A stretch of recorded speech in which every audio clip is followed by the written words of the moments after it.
Hello guys, today we are going to be learning about the quadratic formula. So the quadratic formula is another tool for solving quadratics. And this is a tool that you can use for any quadratic. Okay, this will solve things that are not factorable. This will work with things that you could factor, but you don't want to. And it could work on things that you could solve by square root. So we are going to use this when solving any quadratic formula.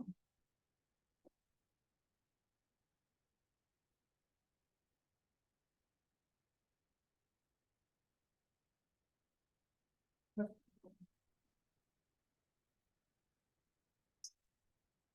quadratic formula is a process that you're going to follow that will help you find those solutions.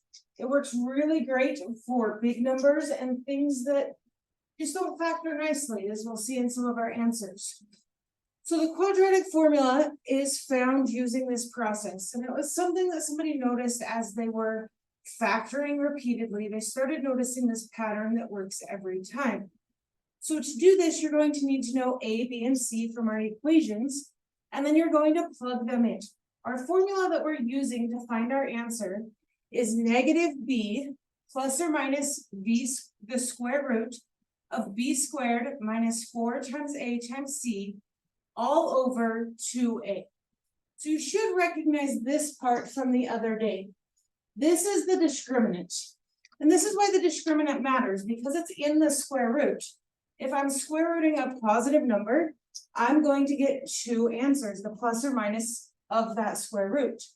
If I am square rooting a negative number, I'm going to get two complex solutions. And that's why when the discriminant's negative, we have two complex solutions. If I square root 0, I only get one number. I don't get plus or minus 0, that's the same thing. And that's why we get one solution. So we'll use this formula on every problem today. Now our steps are very similar to what we've been doing before. Our first step is to make sure it's in standard form and that it's equal to 0 before we start. Then we need to identify A, B, and C and plug them into the equation. Then we're going to simplify each section. In doing that, we're finding the discriminant, which is going to help us determine what type of answers that we are expecting for this problem. You never want to plug this whole formula straight into your calculator. We're going to simplify it in sections because if your discriminant is negative and you type the whole thing into your calculator, you're just going to get a domain error. And then we're going to finish simplifying by adding and subtracting each problem. So we will still have two answers on every problem unless the discriminant is 0. So for example, we have 4x squared minus 3x minus 11 is equal to 0. This problem is already in standard form and already equal to 0. That's step 1. Step 2 says we need to find A, B, and C. So I look at this problem, I would say A is equal to 4, B is equal to -3, and C is equal to -11. So now I'm coming back to my equation, and I'm plugging all of these into the formula because I've decided I don't want to factor this problem. So step 3 is to set it up like this, where we have x equals a giant fraction. On the top, we're doing negative parenthesis, -3, plus or minus the square root. Every number gets put in a parenthesis.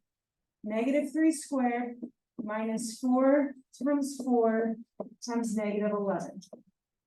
Okay, I'm just following my formula. I'm plugging in A, B, and C where they go. On the bottom of this giant fraction, we have 2 multiplied by A. So instead of typing this whole thing in my calculator, because I don't want to get a domain error after typing all of that in, I'm going to simplify each section. We have 3 sections to simplify. This is section 1, section 2, and section 3. So I simplify this. -3 is just the same as +3, plus or minus the square root. When I type this in, I'm not typing it in with the square root. I type in parentheses, -3, parentheses squared, minus 4 times 4 times -11. I'm trying to find the discriminant. Okay, I find the discriminant is 185 because I haven't typed in the square root yet. I still have the square root as part of what I'm writing down. So this is a positive number that tells me I'm going to get 2 real solutions. This is all over 2 times 4, which is 8. So we want to take this a step farther. Our last step is to plus and minus this problem to get it completely simplified. So that process looks a little bit like this. So in your calculator, you're going to start by typing the fraction button, that n over d button. That's the first button you press every time. Then you're going to type in the top 3 plus the square root of 185. Use the arrows at the top of your calculator to arrow down to the bottom of the fraction, type in the 8 and hit enter. Now, once you do that, your calculator is going to give you a very similar answer to what you already typed in. So you're going to use the arrows above enter, the button that looks like that, to change this to a decimal. And that should give you 2.08. That's one of our solutions. But our discriminant on this problem was positive, so I know I should have 2 solutions. To get my second solution, I'm going to go back and do the subtraction. So I type in my calculator, fraction button, 3 minus the square root of 185 all over 8. Again, when you type it in your calculator is going to give you something that looks very similar. So you hit the double arrow button right above enter, and that will tell you that this is equal to -1.33. We're going to round all of our answers to 2 decimal places. All right, and that is how we use the quadratic formula to solve any quadratic. So on this next problem, our first step is to make sure that it's equal to 0. So to make this one equal to 0, I need to -7 on both sides. I can subtract the 7 from the 1. So in standard form, my equation is 2x squared plus 6x minus 8 is equal to 0.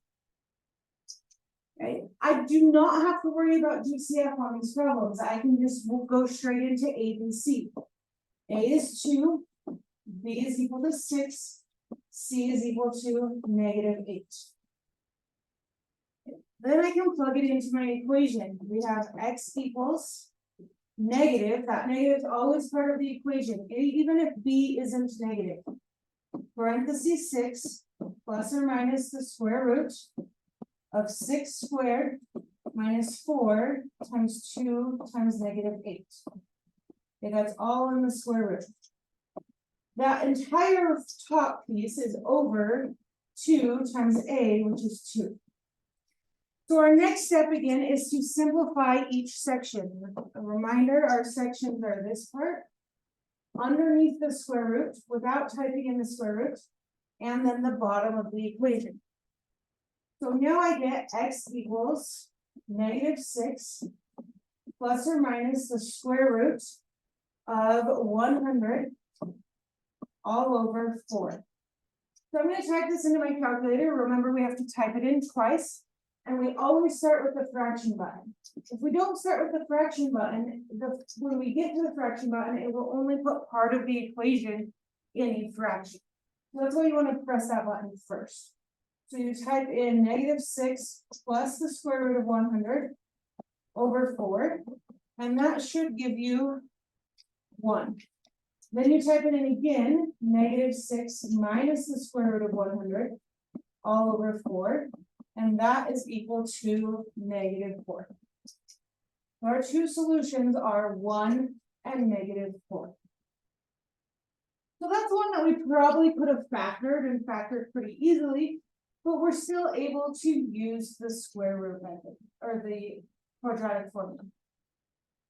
All right, lastly, we have an object that is launched into the air at 19.6 meters per second from a 58.8 meter tall platform. The equation of the object's height in meters at time t in seconds is h of t is equal to negative 4.9 t squared plus 19.6 t plus 58.8. How long before the object hits the ground? So we talked about the other day, if the ground is going to be at h equals 0. So what we've got going on here is we've got a platform and we're launching something up and then it's going to come down here to the ground. We want to know how long it takes to get from here to here. So we know the height is 0. We say 0 is equal to negative 4.9 t squared plus 19.16 plus 58.8. That means that A is negative 4.9, B equals 19.6, and C equals 58.8. So we're going to use quadratic formula on this because this is definitely not something that I want to try to factor. And I can't use the square root method because there is a b here. So when I plug this into quadratic formula, it looks like this.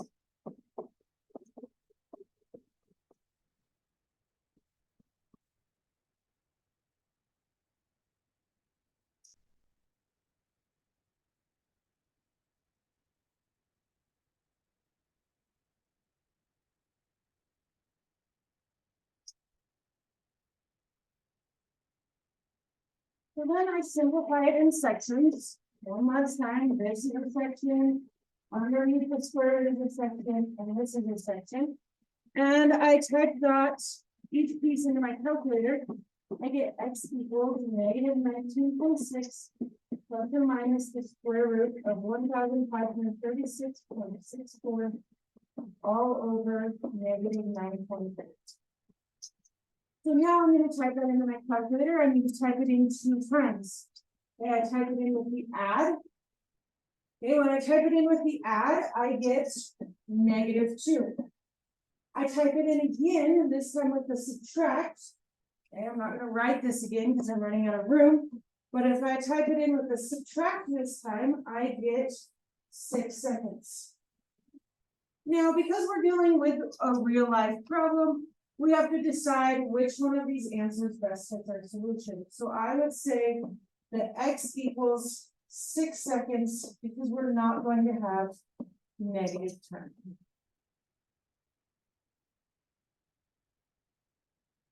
All right, so you guys are ready to complete your worksheet. I want you to work on getting as far as you can into this. Remember that it needs to be equal to 0 before you get it set up. You've got 12 problems to complete. And then if you have extra time, you can work on missing assignments.